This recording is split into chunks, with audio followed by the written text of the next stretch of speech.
कोई लेना देना हो, जिसके सारे स्वार्थ तिरंजनी ले चुके हैं, जिसके सारे स्वार्थ समाप्त हो चुके हैं, जिसे कुछ लेना देना नहीं, उसको कहीं आना जाना भी नहीं, कुछ लेना न देना मगन रहना, कुछ लेना न देना मगन रहना। पांच तत्व का बनाए पिंजरा, जामे बोले मेरी मैना, कुछ लेना न देना मगन रहना।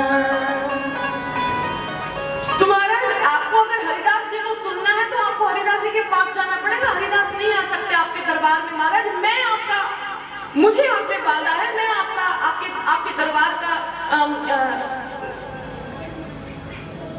कहने वाला गाने वाला गायक हूँ, लेकिन स्वामी हरिदास जी से तो आपका कोई ताल्लुक नहीं है, वो नहीं आएंगे। अकबर ने बोला तू इतना मधुर गाते हो, तो तुम्हारे स्वर इतने शानदार हैं, मुझे तुम्हारे स्वरों के स्वामी से मिलना है कि वो कौन है। जब तुम्हारा स्वर इतना पक्का है तो तुम्हारे स्वर के स्वामी, जिसने तुम्हें स्वर दिए, उसके स्वर कैसे होंगे? मुझे उसके संगीत का आनंद लेना है। बोल मैं क्या करूंगा? बोले महाराज तो आपको मेरे संग जाना पड़ेगा, हरिदास जी के पास उनकी कुटिया में सिर झुकाकर एंटर करना पड़ेगा, यहाँ वो नहीं आ सकते। अकबर गया, और खूबसूरत बात बोलूं, अकबर गया। अब हरिदास गाए ना, वो गा नहीं रहे, ऐसे कैसे गाएंगे? अकबर के नौकर थोड़ी है। कोई गाता है दुनिया के लिए और कोई गाता है दुनिया बनाने वाले के लिए। अंतर थोड़ा ही है, लेकिन इस थोड़े में बहुत ज्यादा अंतर बहुत ज्यादा अंतर पड़ जाता है। अब हरिदास जी गाए ना, अकबर तानसेन से कहे तानसेन ये क्या है? अब मैं क्या करूं? मैंने कहा था यहाँ तक आना होगा, अब तो कोई बात बना, मैं इनके मुख से निकले हुए संगीत को श्रवण करना चाहता हूँ। मेरी अंतरात्मा चाहती है कि मैं ये जो बोले मैं उसको पीऊं। आप लोग क्या करते हैं, हम लोग क्या करते हैं? संगीत को खाली कान से सुन रहे हैं, सिर्फ भजन सुन रहे हैं। लेकिन ये कान की इंद्री से, ये कर्णेंद्री से आत्मा तक पहुंच जाए तब श्रवण पूरा होता है। आप समझ रहे हैं? कान में सुना, थोड़ी देर तक वो चीज तुम्हारे दिमाग में रहेगी, लेकिन जैसे ही आप घर चले जाते हैं तो फिर सुना हुआ आपको भूल जाता है। यहाँ तक कि हम 3-3 घंटे की कथाएं भी करते हैं, तो 3 घंटे बाद अगर किसी श्रोता से पूछो, बोल बच्चों मैंने क्या सुनाया, मैं कभी नहीं पूछती वैसे, ना मैं सवाल पूछूं ना किसी सवाल का उत्तर दूं, पर किसी से पूछ भी लो कि बोल क्या कहा, तो बोले महाराज हमें कुछ याद नहीं है, तो वो उसमें कोई दिक्कत नहीं है। अगर तुम्हें याद नहीं है तो कोई दिक्कत नहीं है, कोई प्रॉब्लम नहीं है। पर हम कहने वालों को इतना समझ में लग जाता है कि तुम सुनने वालों ने यकीनन बात को आत्मा के स्तर पर नहीं सुना है, तुमने कान के स्तर पर सुना है, इसलिए बात कान तक थी, कान से खिसक कर बाहर चली गई। लेकिन अगर बड़ा दक्षित होकर, एकाग्रचित होकर सुना हुआ होगा, तो कर्मेंद्री से सुना हुआ मटेरियल तुम्हारी आत्मा तक पहुंच जाएगा। और एक बार अगर एकाग्रचित होकर तुम सुन लेते हो, तो फिर वो एक बार सुना हुआ ही तुम्हारे पूरे जीवन की जागृति के लिए काफी है। फिर बार बार सुनना नहीं पड़ता, बस फिर सुने हुए पर अपनी चक्की चलानी होती है, सुने हुए पर काम करना होता है।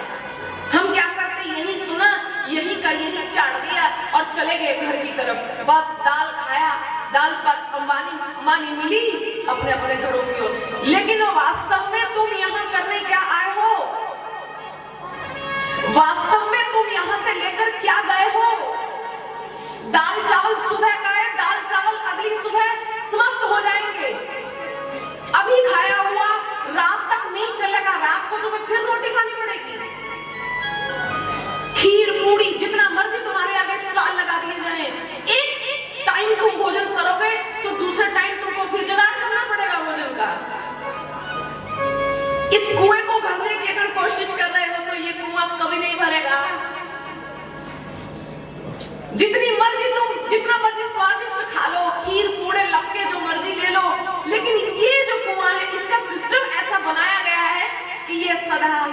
खाली रहता है उसको फिर भरने के जुगाड़ में फिर शुरू हो जाते हैं, फिर भरने के जुगाड़ में फिर शुरू हो जाते हैं। क्विंटलों के क्विंटल चावल खा गए, किलो किलो क्विंटलों के हिसाब से अन्न खा गए, न जाने कितने गैलन कुदरत का पानी पी गए, लेकिन फिर वही के वही बैठे हैं।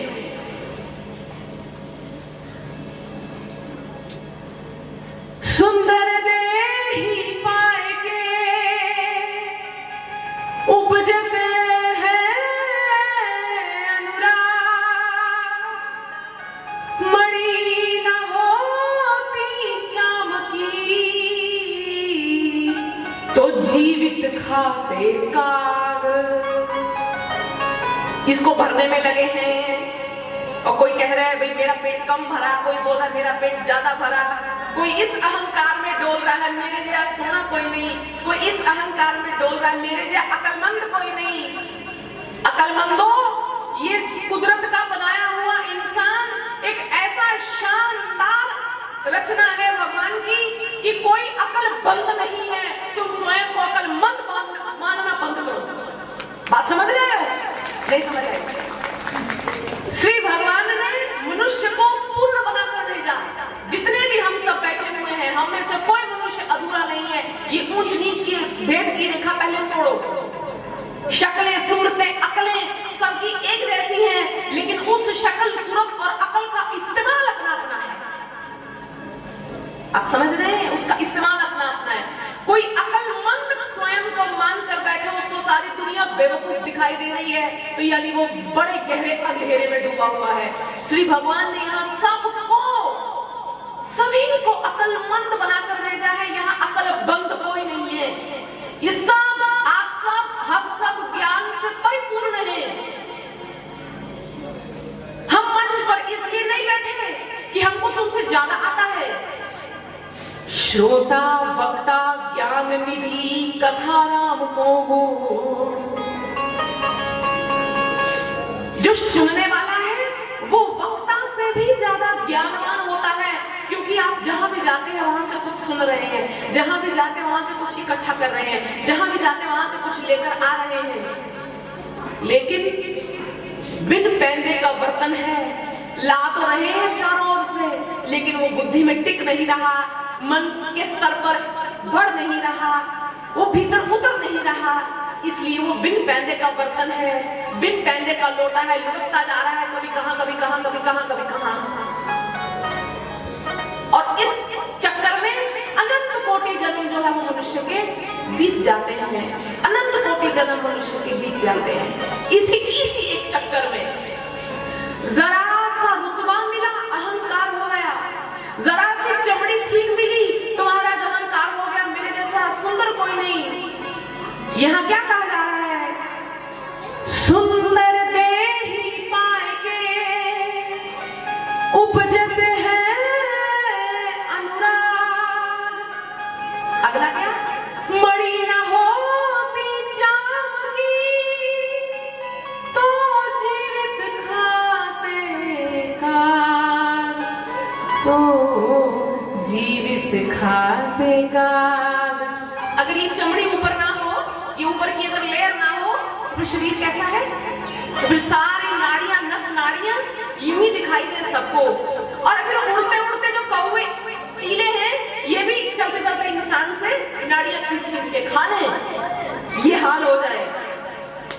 तो ये जो ऊपर की लेयर भगवान ने दी है, ये जो ऊपर की चमड़ी भगवान ने दी है, बस इसी के चक्कर में, बस इसी की भटकन में, बस यहीं की अटकन में महाराज ना आगे बढ़े ना पीछे हुए।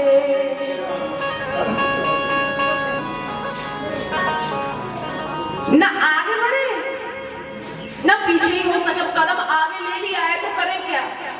अब पीछे तो मुड़ नहीं सकते। महाराज अपने सनातन धर्म को, अपन लोगों को, हिंदू लोगों को कहीं कोई ऑब्जेक्शन नहीं है, कहीं कोई प्रॉब्लम नहीं है। हम सुलझे हुए लोग, हम संतों की वाणी का आनंद लेने वाले लोग, हम भारत भूमि पर पैदा हुए लोग, हम यज्ञ नारायण की पूजा करने वाले लोग, हमारे देवताओं को तुम 33 प्रकार के कहो या 33 करोड़ कहो, हमको इसमें किसी भी तरह की कोई भी ऑब्जेक्शन नहीं है। चतुराई चूल्हे पड़े, भाड़ पड़े आचार,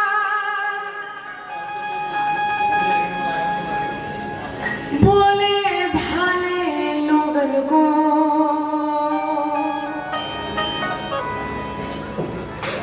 मिले नारायण आन। बात समझना, चतुराई चूल्हे पड़े। जितनी भी तुम्हारी चालाकी है, इसमें से कोई भी चालाकी काम आने वाली नहीं है। बाण पड़े आचार, ये करो ये ना करो, ऐसे चलो ऐसे ना करो, ये करो ऐसे करो, कोई भी नियम चलने का नहीं है।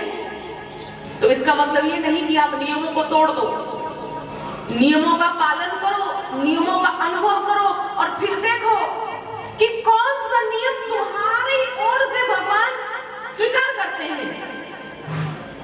भोले भाले लोगन को नारायण मिले आ, नारायण मिले आ।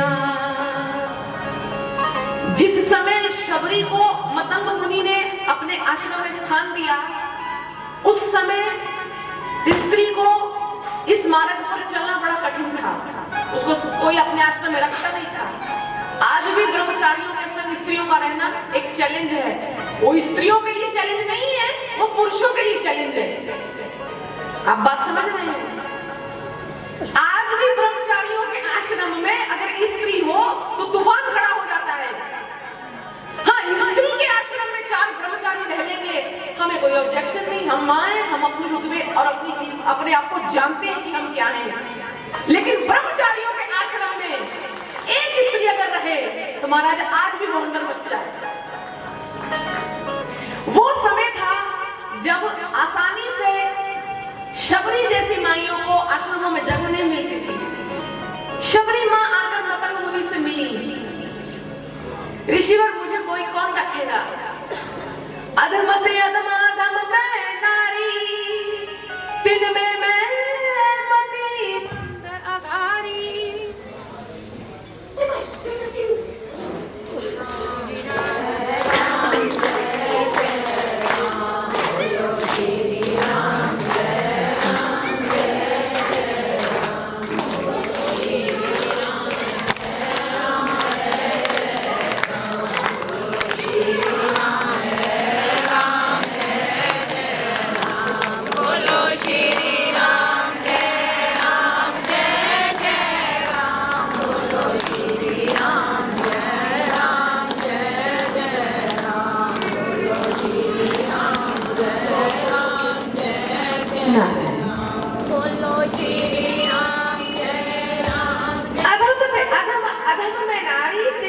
मति मंद अघारी।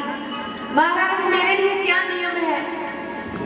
मतंग ऋषि ने कहा कि आपके लिए कोई नियम विशेष क्या गुण है? यकीन मानना, शास्त्रों में भी अगर स्त्री साधिका है, अगर औरत साधिका है, अगर औरत सच में श्री भगवान को प्राप्त करना चाहती है तो उसके लिए कोई बड़े बड़े नियम नहीं है। जानते हो क्यों? क्योंकि स्त्री को गौरव मिला हुआ है भगवान को पैदा करने का। जो भगवान को पैदा कर सकती है उस पर कौन सी कानून संहिता लगाओगे? जिसकी गोद में खेल रहा है वो आकर।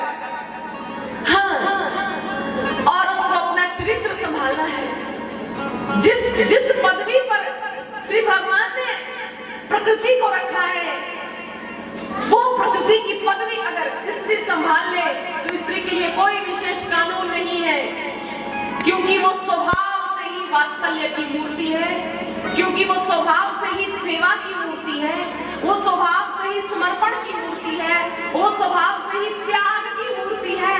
स्त्री स्वभाव से ही परम की ओर जाने की मूर्ति है। अभी भी इस स्थान पर भाइयों से ज्यादा माइयों की गिनती है। ये इसी बात को घोषित, इसी बात का ये प्रत्यक्ष से किम प्रमाण है? प्रत्यक्ष को प्रमाण की आवश्यकता क्या है? आपकी इतनी मात्रा में गिनती इस बात का सबूत है कि आप लोग अपने परिवार, अपने बच्चों के लिए, अपने घर के लिए कितने कंसर्न हो, कितनी चिंता में हो, और आप यज्ञ भूमि पर आशीर्वाद लेने के लिए पहुंचे हो।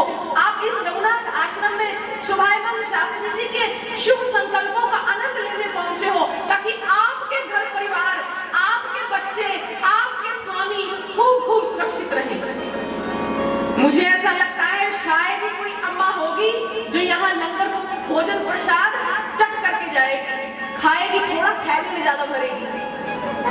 वो इसलिए ज्यादा थैली में भरेगी, उसको पता है घर मेरे बच्चे बैठे हैं और घर स्वामी बैठा है, खुद थोड़ा खाएंगी, बचाकर संग ले जाएंगी ताकि घर दे सके सबको।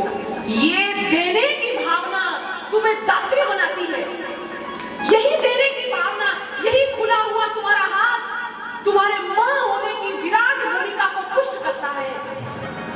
तुम्हें सिर्फ अपने आप को समझना है। शबरी के लिए मतंग ऋषि ने कोई कानून नहीं बनाया, कोई नियम नहीं बनाया। शबरी को इतना कहा, शबरी तुझे श्री राम तक जाना नहीं पड़ेगा, तू इंतजार करना, श्री राम तुझे ढूंढते ढूंढते तुझ तक पहुंचेंगे, तुझे जाना नहीं पड़ेगा, तुझे कुछ नहीं करना। और महाराज वो समय आया, 14 वर्षों तक नित्य आंगन को बुहारना, आप सब जानते हैं, 14 साल तक फूलों से आंगन को सजाना, और फिर श्री राम भगवान का शबरी की कुटिया में आना।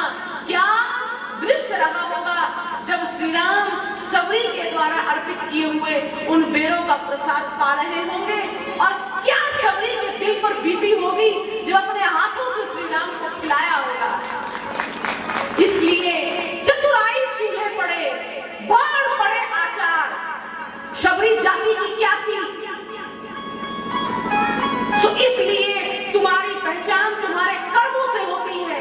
तुम क्या कर सकते हो, तुम क्या दे सकते हो अपने समाज को, तुम क्या दे सकते हो अपने इर्द गिर्द, तुम्हारे पास धर्म के लिए देने के लिए क्या है, तुम अध्यात्म में क्या क्रेडिबिलिटी दे सकते हो, क्या योगदान हो सकता है तुम्हारा।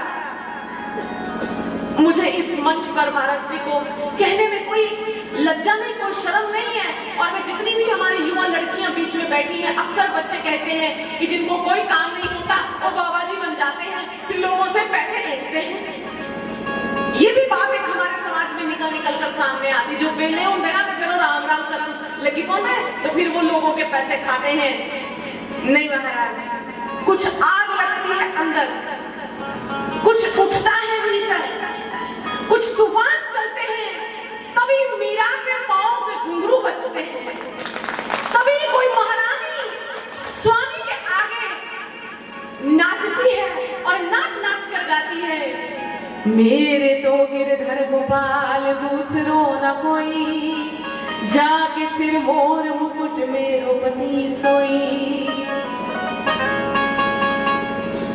मुझे ये कहने में खुशी भी है, जितने भी जवान बच्चे बैठे यहाँ बीच में हमारे भाई लोग बैठे हैं, कि मेरी जो डिग्री है academic qualification, I am MPhil in English. मैंने नारद भक्ति सूत्र को संस्कृत से इंग्लिश में ट्रांसलेट किया, फिर PG diploma in mess com और जर्नलिज्म, ये पत्रकारिता में, ये अखबारों में लिखने का डिप्लोमा होल्डर हूँ। फिर उसके बाद मैंने बीएड किया, फिर मैंने एमएड किया, ताकि समाज का कोई भी व्यक्ति ये ना कह सके कि महात्मा बेलियां खा देना।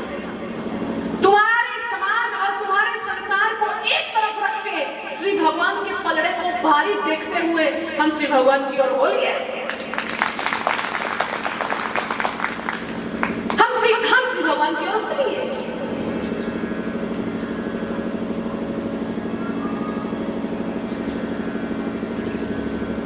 संसार को शास्त्री, संसार को महात्मा लोग इतना दे जाते हैं, इतना कर जाते हैं समाज के लिए, इतना कर जाते हैं संसार के लिए, कि फिर एक पीढ़ी नहीं, संतों महात्माओं के किए हुए कार्य को उनकी अनेकों पीढ़ियां भोग रही हैं। अब मेरे इधर दाएं हाथ में बड़े अद्भुत सुंदर मंदिर बन रहे हैं, अभी मंदिर मतलब अभी पूरे हो गए, अधूरे हैं। इनकी शोभा हम रहे ना रहे, आप समझ रहे हैं, ये शरीर रहे ना रहे, लेकिन मंदिर में शोभायमान देवताओं की कीर्ति आप लोगों के बच्चे गाएंगे, आप लोगों के बच्चे गाएंगे। ये अपने लिए थोड़ी कर रहे हैं। कोई भी मंदिर की ईंट लगाता है तो वो इसलिए नहीं करता कि हम उसका खाएंगे, वो इसलिए करता है कि यहाँ इस स्थान की शोभा बनी रहेगी। और इस स्थान की शोभा, इस स्थान पर निर्माणाधीन ये रघुनाथ आश्रम में शोभायमान जो ये मंदिर अधूरे पड़े हैं, ये आप लोगों की दी हुई पूंजी के द्वारा पूरित हो। ये आपका सौभाग्य है, ये आपका सौभाग्य है। सो महाराज, हमारे कर्म हमारी पहचान बनते हैं। अज्ञश्च अश्रद्धानश्च संशय आत्मा विनश्यति, अज्ञश्च अश्रद्धानश्च। और जिसको श्रद्धा नहीं बनी, जिसको भी विश्वास नहीं बना, श्री भगवान कहते हैं ऐसा व्यक्ति का आज भी नाश है, ऐसे व्यक्ति का कल भी नाश है। ऐसे का आज भी सर्वनाश है, ऐसे व्यक्ति का कल भी सर्वनाश है। इसलिए संशय ग्रंथि का भेदन कर लो। जहां जहां तुम्हें शक है, जहां जहां तुम्हें संशय है, जहां जहां तुम्हें लगता है कि भगवान करा देना कि नहीं करा देना, ये भगवान कर रहे हैं कि हम कर रहे हैं, ये हमारे द्वारा हो रहा है कि उनके द्वारा हो रहा है, ठीक ठीक बुद्धि से अपने संशय का निवारण कर लो। किसी पूर्ण सद्गुरु के चरणों में जाकर बैठो, जो तुम्हें मक्खन लगाने की बजाय तुम्हारी गाल पे चांटा मारे कि मेरे सामने आया है, मेरा दिया हुआ भजन किया कि नहीं किया। किसी ऐसे सद्गुरु, किसी पूर्ण सद्गुरु की तलाश करो जो महाराज अपना सोटा ज्ञान का तुम्हारे सिर पर मारे। अरे कहां भटक रहे हो? ये जो नाम की पूंजी आपको मिलती है, वो नाम की पूंजी इस जन्म के संशयों का हरण करती हुई तुम्हारे आने वाले जीवन के लिए, जिस जीवन को आप जानते नहीं है, जिस परलोक की परिकल्पना, जिस परलोक की धारणा हमारे शास्त्रों ने की है, वो उस परलोक तक आपकी गांठ को बांध देते हैं और आपको आगे तक जाने का रास्ता देते हैं। महाराज, इतना सस्ता मत जाने हो, इतना आसान मत जाने हो, इतनी सरलता से इतना कठिन काम जो सिद्ध हो रहा है, ये भारत भूमि की करुणा है। ये महाराज स्थान स्थान, गांव गांव जाकर नारायण नारायण लोगों को जपाने वाले आप जैसे सुधी शास्त्री गणों का पुरुषार्थ है कि साधारण इंसान इस यज्ञ भूमि के, इन यज्ञ नारायण के दर्शन कर पा रहा है। नहीं तो महाराज, ये बड़ा बड़ा दुर्लभ कार्य है, ये इतना आसानी से प्राप्य नहीं है। ये यज्ञ भूमि के आवा मंडल की दिव्य अनुभूति जो आपको मिल रही है, ये आपको केवल और केवल शास्त्री जी के पुरुषार्थ के बल पर मिल रही है। ये इनका तपोबल है जिसका स्वाद आप लोग ले रहे हैं, जिसका रस आप लोग ले रहे हैं। सो आप धर्मावलंबी सभी इस यज्ञ में भरपूर योगदान दें। ये हमें कहना ना पड़े, ये आपको मालूम होना चाहिए। मैं एक बात साथ में और ऐड कर दूं और जोड़ दूं, अपने धर्म स्थानों के लिए, अपने मंदिरों के लिए, अपने आश्रमों के लिए ये कोशिश करना, इससे पहले कि कोई आश्रमधारी, कोई गद्दीधारी आके आपसे मांगे, उनके मांगने से पहले ही आप उनके स्थान पर पहुंच जाओ। लो महाराज, ये हमारा योगदान है। हम इंतजार करते रहते, कब हमें कहेंगे, कब हमें कहेंगे, तब हम देंगे। मांगने आएंगे, हमें कहेंगे तो हम देंगे। यज्ञ में हमारी जो सेवा लगेगी तब हम देंगे। नहीं, अगर आप इंतजार में हो तो आप पाप के भोगी हो, और अगर इंतजार किए बिना अपना योगदान लेकर आप यज्ञ भूमि पर पहुंच गए, लीजिए महाराज, ये हमारा योगदान है, ये हम आपको अर्पित करते हैं, तो महाराज तब मानो कि हम वास्तविक धर्मी हैं, तब मानो कि वास्तव में हम अपने धर्म और अध्यात्म को पोषित कर रहे हैं। अनन्यश्चिन्त्यन्तो मायोजना पर्युपासते तेषां नित्याभियुक्तानां योगक्षेमं वहाम्यहम्। श्री भगवान कहते हैं जो अनन्य भाव से मेरे मार्ग पर चलता है, जो अनन्य भाव से सब कुछ मुझ पर छोड़कर चलता है, उसका योगक्षेम मैं स्वयं वहन करता हूँ। उसका योगक्षेम मैं स्वयं उसके योगक्षेम की चिंता करता हूँ। यानी अगर आपने इस यज्ञ में 2, 4, 5, 10, 20 हजार दे भी दिया है तो तुम्हें टेंशन लेने की जरूरत नहीं कि हमने 10,000 बचाना था तो हमारा यज्ञ में लग गया। श्री भगवान गीता जी में कह रहे हैं अनन्य चिंतन यो जना पर्युपासते तेषां नित्याभियुक्तानां योगक्षेमं भाव्यहम्। मैं स्वयं उसका योगक्षेम महक करता हूँ। जो मेरे लिए कण मात्र भी करता है, मैं उसके लिए सुख और समृद्धि के भंडार खोल देता हूँ। बोलो यज्ञ नारायण भगवान की जय, श्री कृष्णचंद्र महाराज की जय।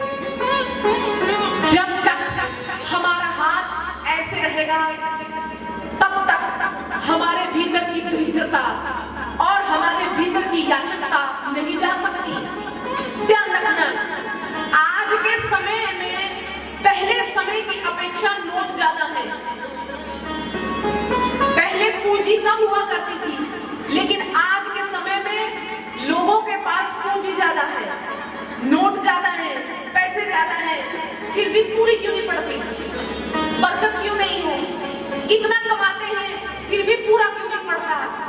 क्योंकि सदा सदा ही हमारी अपेक्षाएं हमारे पीछे लगी हुई हैं। हम रिश्तेदार आए तो, मंदिर आए तो, किसी आश्रम आए तो, तीर्थों पे जाए तो हम यही देखते रहते हैं कि सामने वाले ने हमारे लिए क्या किया, ये मेरे लिए क्या लेकर आया, ये मेरे साथ कैसे पेश आ रहा है। हमारी इसी याचक बुद्धि ने हमको दरिद्री बना दिया है। हमारे इसी भिखमंगे एटीट्यूड ने हमको दरिद्री बना दिया है। तो इस करके हाथ फैलाने की अपेक्षा ये देने की मुद्रा को अपनाइए। मेरे घर से किसी की मदद के लिए क्या निकल रहा है, मैं अपने मंदिर में क्या दे रही हूँ, मैं तीर्थ करने आई हूँ, मैंने क्या दान दिया है, मैं देने की ओर दृष्टि करूं। लेकिन मेरी दृष्टि अगर लेने की ओर लगी हुई है तो यकीन मानना, लेता कौन है? जो याचक है। लेता कौन है? दरिद्री है जो, और देने वाला दाता सदा ही उसका हाथ ऊपर रहता है। इसलिए महाराज याचक नहीं, दाता होने का भाव अपने भीतर पूरे कीजिए ताकि हमारे जीवन की दरिद्रता समाप्त हो सके। फल रूपत्वात्, नारद भक्ति सूत्र, नारद जी कहते फल रूपत्वात्, भक्ति सदा सदा ही फलदायिनी है। श्री भगवान का मार्ग, जिस पल आप इस मार्ग पर पांव रखते हैं, जिस पल आप श्रीमन नारायण के हो लेते हैं, यकीन मानना उसी पल श्रीमन नारायण आपकी ओर मुख करके आपकी ओर दौड़ना प्रारंभ कर देते हैं। लेकिन अफसोस, हम भगवान से भी भगवान की बनाई हुई चीजों को मांगते हैं। हमने कब भगवान से भगवान को मांगा? हमने कभी नहीं मांगा। मंदिर में जाते हैं, ये दे दो, वो दे दो, वो दे दो, वो दे दो, लेकिन हे श्री भगवान, तुम स्वयं को मेरे कर लो और मुझे अपना कर लो, ऐसा भाव तो कभी जगा ही नहीं। और जब तक हम उन्हें ना चाहें तो प्रेम का तो दस्तूर है ये कि आप दोनों और बराबर की लगी हो।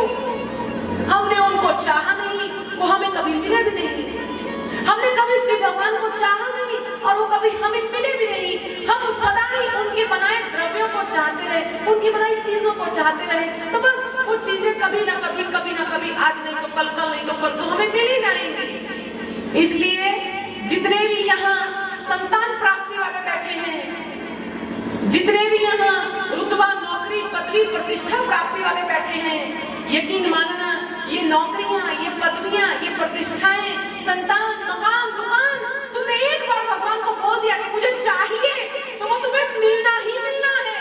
इस बात का धैर्य बनाकर रखो, इस बात का विश्वास बनाकर रखो। वो बहरा नहीं है, वो सुनता है।